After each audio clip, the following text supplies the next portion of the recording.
YS Vivekananda Reddy హత్య కేసులో కీలక సాక్షులు ఒకరి తరువాత ఒకరు మరణించడం పలు అనుమానాలకు దారితీస్తూ ఉంది. ఇప్పటికే వైఎస్ వివేకానందరెడ్డి హత్య కేసులో కీలక సాక్షులుగా ఉన్నవారు ముగ్గురు చనిపోగా, ఇప్పుడు రంగయ్య అనేటువంటి ప్రత్యక్ష సాక్షి ఆయన మరణించడంతో అసలు వైఎస్ వివేకానందరెడ్డి హత్య కేసులో ఈ సాక్షుల విషయంలో ఏం జరుగుతుంది, వారు ఎందుకు మరణిస్తున్నారనేది మనం పూర్తి స్థాయిలో విశ్లేషణ చేసుకుందాం. ప్రస్తుతం మనతో పాటు ఉన్నారు తెలుగుదేశం పార్టీ రాష్ట్ర అధికార ప్రతినిధి సూర్యదేవర లత గారు. లత గారితో మాట్లాడదాం. లత గారు నమస్తే అండి. నమస్తే మేడం, వైఎస్ వివేకానందరెడ్డి హత్య కేసులో కీలక సాక్షులుగా ఉన్నవారు ఒకరి తర్వాత ఒకరు మరణిస్తూ ఉన్నారు. అది పలు అనుమానాలకైతే దారితీస్తూ ఉంది. ఇప్పటికే వైఎస్ వివేకానందరెడ్డి హత్య కేసులో కీలక సాక్షులుగా ఉన్నవారు ముగ్గురు మరణించగా, ఈరోజు రంగయ్య అనేటువంటి ప్రత్యక్ష సాక్షి మరణించారు. ఏంటి వీళ్ళ మరణాలకి కారణం ఏంటి? అసలు ఏం జరుగుతుంది? అసలు సునీత గారు కష్టపడుతున్నారు, చేస్తున్నారు. పాపం ఆవిడకి ఇంకా కూడా న్యాయం జరగలేదని అనిపిస్తుంది. వివేకానంద రెడ్డి గారు చనిపోయిన ఇప్పటికీ 7 సంవత్సరాలు అవ్వచ్చు, 7 years అవుతుంటే కూడా ఇప్పటి వరకు కూడా న్యాయం జరగలేదు. ఆ న్యాయం జరగకపోవటం కూడా ఏ పీరియడ్లో జరిగింది? మొత్తం వైసీపీ గవర్నమెంట్ ఉన్న 5 సంవత్సరాలు కూడా ఎలాంటి పురోగతి లేదు. సరే, అది కూడా 5 సంవత్సరాలు ఎవరు అధికారంలో ఉన్నారు? జగన్మోహన్ రెడ్డి గారు. జగన్మోహన్ రెడ్డి గారికి వైఎస్ వివేకానంద రెడ్డి గారు ఏమవుతారు? సొంత బాబాయ్.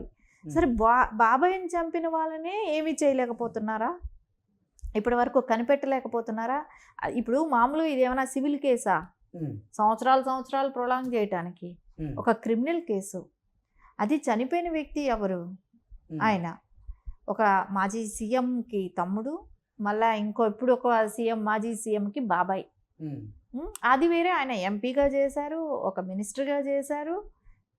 అలాంటి వ్యక్తికే ఈ న్యాయం జరగలేదు అని అంటే అది జగన్మోహన్ రెడ్డి గారి హయాంలో. అంటే ఎలక్షన్ బిఫోర్ వరకు అప్పుడు ఎవరి మీద నిందలేస్తూ వచ్చారు? తెలుగుదేశం పార్టీ మీద. తెలుగుదేశం పార్టీ అధ్యక్షుడైన నారా చంద్రబాబు నాయుడు గారి మీదే కానివ్వండి, లోకేష్ గారి మీదే కానివ్వండి, ఆ రోజున పులివెందుల నియోజకవర్గానికి ఇన్ఛార్జిగా ఉన్న బీటెక్ రవి గారి మీదే కానివ్వండి, అక్కడ మినిస్టర్గా ఉన్న ఆదినారాయణ రెడ్డి గారి మీదే కానివ్వండి, అంటే వాళ్ళ మీద ఒక నింద వేశాడు. నింద వేసిన దానికి ఎక్కడ కూడా దానికి నింద వేసాం కదా, దాని తర్వాత మనం సీఎం అయ్యాడు జగన్మోహన్ రెడ్డి, ఎక్కడైనా సరే న్యాయం చేయాలని ఒక్కసారైనా ఆయన ఆలోచించాడా? సరే, సొంత చెల్లెలు వచ్చి అపాయింట్మెంట్ అడిగితే, అంటే సునీత గారు వెళ్ళి అపాయింట్మెంట్ అడిగితే వాళ్ళ తండ్రి గారి కేసుని ఫార్వర్డ్ చేయాలి, ముందుకు తీసుకెళ్లాలని అడిగితే పట్టించుకోలేదు. సరే, అంటే ఎందుకు ఆయనకి ఇష్టం లేదు? అంటే ఆయన హయాంలోనే, ఆయన చుట్టుపక్కల సరౌండింగ్లోనే ఆ టైంలో చనిపోయింది దగ్గర 2 చనిపోయారు. జగన్మోహన్ రెడ్డి గారు సీఎంగా ఉన్నప్పుడు 2 సాక్షులు చనిపోయారు. అంటే సొంత మామ జగన్మోహన్ రెడ్డి గారికి భారతి గారి తండ్రి అయిన వాళ్ళు, ఆయన చనిపోవడం అంటే ఆయన ఒక మెడికల్ డాక్టర్ వేరే. అలాంటి వ్యక్తి కూడా చనిపోవడం. ఉన్నటువంటి వారు శ్రీనివాస్ రెడ్డి, గంగాధర్ రెడ్డి, అభిషేక్ రెడ్డి, వీళ్ళు ముగ్గురు చనిపోయారు. ఇప్పుడు రంగన్న చనిపోవటం. సో అంటే ఇక్కడ అభిషేక్ రెడ్డి గారేమో మీకు చూసారు, ఇక్కడ 2 డాక్టర్స్, ఒక డ్రైవరు, ఒక వాచ్మ్యాన్. ఎంత కీలకమైన సాక్షిలో చూడండి ఇక్కడ వీళ్ళందరూ. డాక్టర్స్కి అన్నాళ్ళు కొంచెం హెల్త్లో అవేర్నెస్ అనేది ఆటోమేటిక్గా ఉంటుంది. కానీ ఇక్కడ ఎట్లా ఉంది? వాళ్ళే ఏదో వాళ్ళ హెల్త్ని గురించి వాళ్ళు పట్టించుకోకుండా ఉంటే వాళ్ళు చనిపోయారు అన్నట్లు క్రియేట్ చేశారు. అది కూడా కాకుండా అభిషేక్ రెడ్డి చాలా చిన్న వయసు, ఆయనకి ఒక 35 కూడా ఉంటుంది, అంతే, 36, 35 ఉంటుంది. అలాంటి వ్యక్తి కూడా ఆయనకి డెంగ్యూ ఫీవర్ వస్తే చూసుకోలేరా ఒక డాక్టర్గా ఉన్న వ్యక్తి? సో ఆయన చనిపోవటానికి రీజన్ అదా?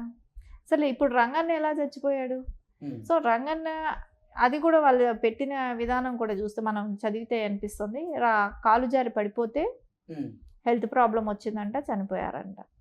సరే, మనకి ఇక్కడ ఒక్కళ్ళకొక్కళ్ళు వీళ్ళ చావులు చనిపోతున్నారో కానివ్వండి, అన్ఎక్స్పెక్టెడ్గా ఎందుకు చనిపోతున్నారో కూడా తెలీదు.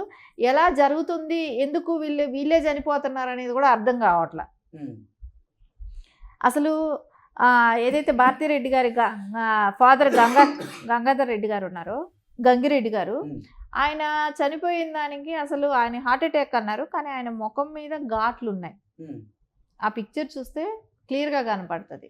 సో ఆయన ఘాట్లు ఎందుకు ఏర్పడుతుంది? హార్ట్ అటాక్ అయితే ఘాట్లు ఎందుకు వస్తుంది ఉమ్, అంటే అది సొంత ఛానల్లో చూపెట్టుకోవటానికిను, సొంతగా అప్పుడు ఆయన సీఎంగా ఉన్నారు కాబట్టి కనుమరుగు చేసేశారు. ఉమ్.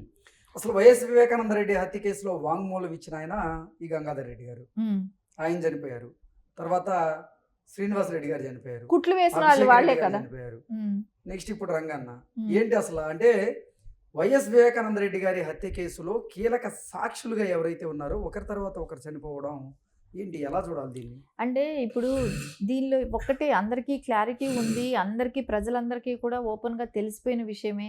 దీనిలో హంతకులు ఎవరు, చేసింది ఎవరు అనేది అయితే ఆ కుటుంబానికి తెలుసు, వైఎస్ కుటుంబానికి అంతా తెలిసిన విషయమే.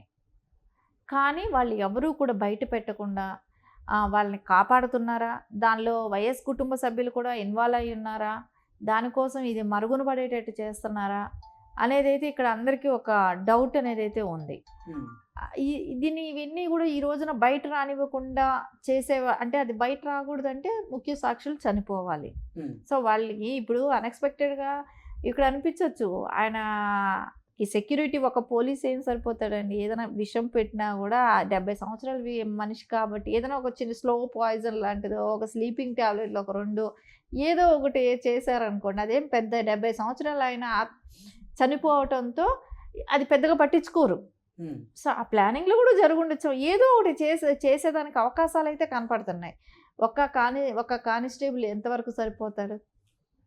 కానిస్టేబుల్తో ఇదవుతుంది అనేది అయితే కాదు, ఏదో సంథింగ్ జరిగే ఉంటుంది. జరగకుండా అయితే ఆయన హెల్త్ పాడయి చనిపోవడం అనేది అయితే నమ్మశక్యంగా అయితే లేదు. ఆయన అయితే ప్రధాన సాక్షి దానికి రంగన్న.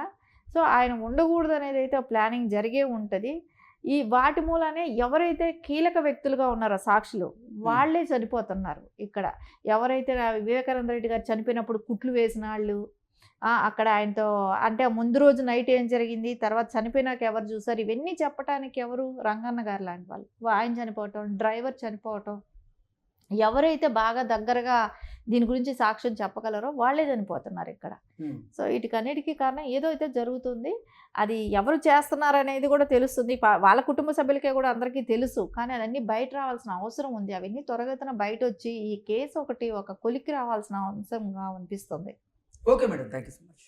నమస్తే.